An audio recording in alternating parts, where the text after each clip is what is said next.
Like, see how everything's together. The hands of the club are in line with each other, and then pair that with the club face angle is matching your spine angle there.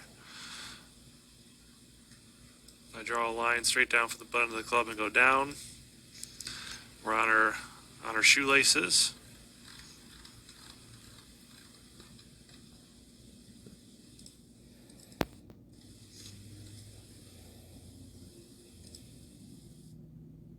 Things that go into that, because you're, like we said even earlier. Like a yeah, which there's nothing wrong with that.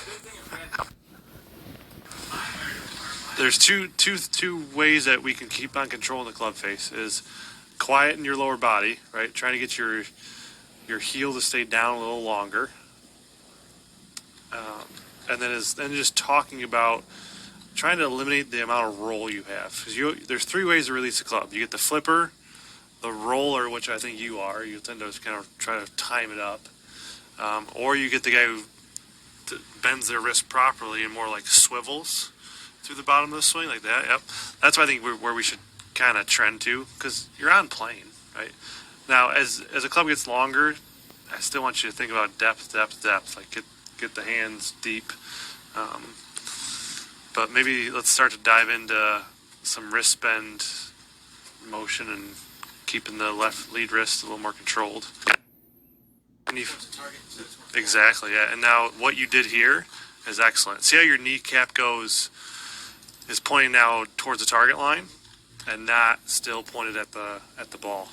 And that right there is excellent footwork. Your weight's in your left heel, toes off the ground, the heel didn't overtake the toe. Let's get that, and we go. I put a line on his knees, and you can watch his feet as well. Just get closer.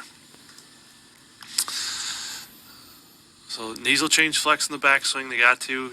Initially, his right knee it's going to bend a little bit, but as those guys come into impact, his kneecap's already pointing, in front of the ball or towards the target, and he does it more than others, but his toes, both toes, are off the ground. And then your momentum will take you, and it'll let you the heel release, and you'll pivot. I noticed he's later off his heel. His foot comes off the ground a lot later than a lot of the others. Yeah. Because they're coming. I've noticed they come off the ground here. Well, he's not coming off the ground Till poke. Yeah, that's where it. He's a good 2 feet. Yep. Faster than everybody else because they're already lifting. Yeah. And he's still on the ground. Him and Grillo would be a good one. Where's he at? Did they take him away? I think they did. There he is. Under E. Emiliano Grillo. He's plays a lot in European stuff, but like footwork. Well, he's played well in PGA stuff as well. But kneecap goes to the ball. You can see the entire outside of his foot come off the ground. So he's banking his right ankle on the ground. Yeah, like you just did there, and then pivot. Even as the club gets longer, if you look at someone with a driver, so Rory, historically the best driver to play the game. Same thing. There'll be some flex to start with. And as he comes to impact, look where his knees are at. Now he comes off the ground like I do early. Yeah. He's here. As long as you get back, see how his heel is still where it was initially. Right. Like he didn't continue to go on the ball of his foot. Even though you look like really good players, like think like Scotty Scheffler or Tiger did it too. The toe actually slides back this way, kind of behind him a little bit, and then the pivot happens. This is the kind of best of both worlds, where if anything, I would say keep on doing that, and we can just get your path a little more from the inside, because path will influence the face.